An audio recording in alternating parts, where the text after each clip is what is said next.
Why this works. A good tomato sauce has, at its core, almost nothing. Marcella Hazan's famous three-ingredient version is tomatoes, butter, onion, and salt. That sauce is more or less the gold standard, and the reason it works isn't the choice of ingredients. It's that the recipe sits patiently for 30 minutes and lets a reduction do its work. Reduction here is gentle.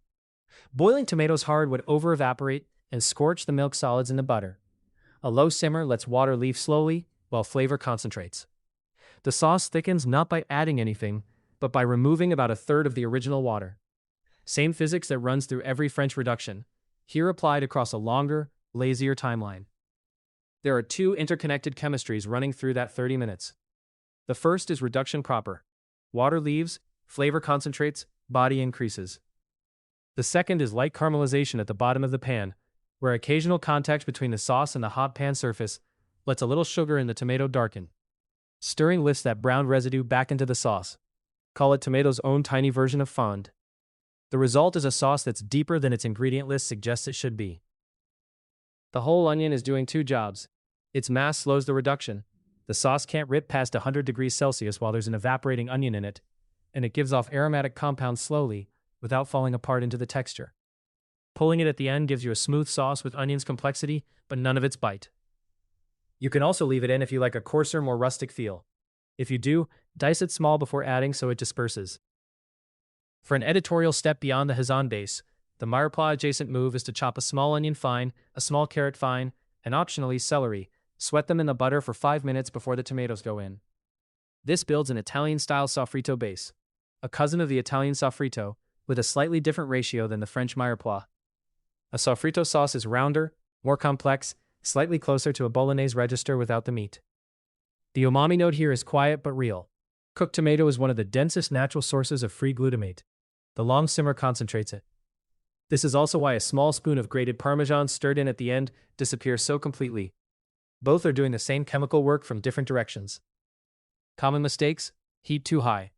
Target surface dimpling lazily, never a rolling boil. Bubbles rise softly across the surface, no splash onto the pan walls. Why it matters: a rolling boil scorches the bottom, butter milk solids burn first, splatters everywhere, and over-reduces in minutes. You end up with a darker, harsher sauce in less time. Gentle reduction and mild bottom caramelization. High heat skips both. What to do? Low-medium heat after the initial bring to simmer.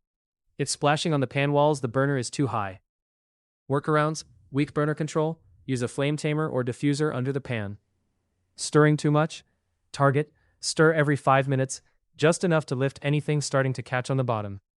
Why it matters: constant stirring breaks down tomato pieces faster than reduction builds body. The sauce becomes a thin puree rather than a body-rich sauce with chunk character. What to do? Set a timer. Stir, walk away, repeat. Wooden spoon, drag the bottom briefly each time. Workarounds: smooth sauce preferred. Blend at the end with an immersion blender instead of stirring more during the cook. Salt too late. Target 4 grams salt at the start of the simmer. Final pinch only if needed after tasting at 25 minutes. Why it matters: salt added early dissolves into the cook and seasons the tomato flesh from inside. Salt added only at the end sits on the surface and tastes harsher. You can taste the grains. What to do? Salt with the tomatoes before bringing to simmer. Taste at 25 minutes for adjustment. Workarounds: forgot the start salt? Dissolve final salt in 1 tablespoon warm sauce off heat before stirring in. Disperses better than dry salt on cool sauce. Sugar to compensate for acid. Target time first, sugar second. If sharp at 30 minutes, simmer another 10 minutes before reaching for sugar. Why it matters: the cook's reflex with sharp tomatoes is sugar, but sugar just masks acidity. It doesn't round it. Time actually changes the acid profile. Organic acids continue to break down during the long simmer, and the result is rounder than sweet and sharp. What to do? Taste at 25 to 30 min. If sharp, plus 10 minutes. If still sharp, then add a pinch of sugar, 1 to 2 grams. Workarounds: truly aggressive cheap tomatoes. 1 gram baking soda neutralizes acid more directly than sugar. Use sparingly. Too much tastes soapy. Adding fresh basil too early. Target basil off the heat, torn by hand, just before serving. Why it matters: basil's aromatic compounds, linalool, eugenol, are heat volatile. They evaporate within minutes of simmering. Cooked basil tastes like green nothing. The dish loses the bright top note that signals fresh tomato sauce. What to do? Tear, don't cut. Bruising oxidizes less than blade cutting. Into the finished sauce at the end. Workarounds. Want deeper basil character? Keep a basil stem in the sauce during the simmer. Extracts a little flavor. Discard at the end. Then add torn fresh leaves. Choosing the cheapest tomatoes? Target San Marzano DOP or premium whole peeled brand. Look at the label. Fewer ingredients? Better. Just tomatoes, juice, salt, maybe basil leaf. Why it matters? This is one of few recipes where the ingredient outranks technique. Good canned tomatoes are 60 to 80% of the sauce's final character. Cheap tomatoes stay thin and sharp, regardless of simmer time. You can't simmer character into them. What to do? Spend the extra $2 on a good can. The whole pot benefits. Workarounds. Stuck with mediocre tomatoes, add 1 tablespoon tomato paste to deepen body and color. Longer simmer, 45 minutes helps modestly. What to look for? The bubble pattern. Slow surface dimpling, no splashing. If sauce hits the wall of the pan, you are too hot. The color deepens from bright red to brick over 20 minutes. Brick equals the sugars are starting to caramelize at the bottom. The body. The wooden spoon drawn across the bottom leaves a brief, clear line. That line holding for half a second is your readiness signal. The taste at 25 minutes? Round, not sharp. Salted, not oversalted. If it's sharp, give it another 5 to 10 minutes before reaching for sugar. The onion at the end, soft but holding its shape. Remove with tongs, it can go straight into a soup or salad. Chef's view, there are several views on butter versus olive oil as the fat.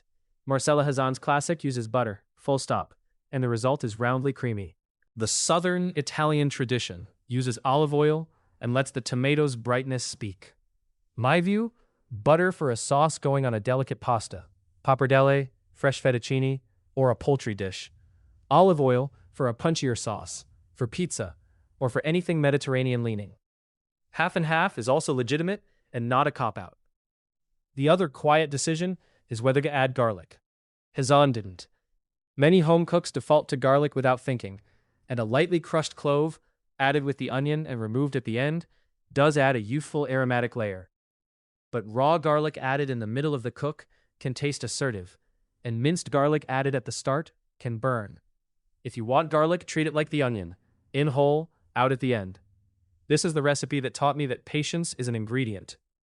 Every time I rush a tomato sauce, the result is shallow. Every time I leave it for the full 30, even slightly cheap tomatoes taste like something better.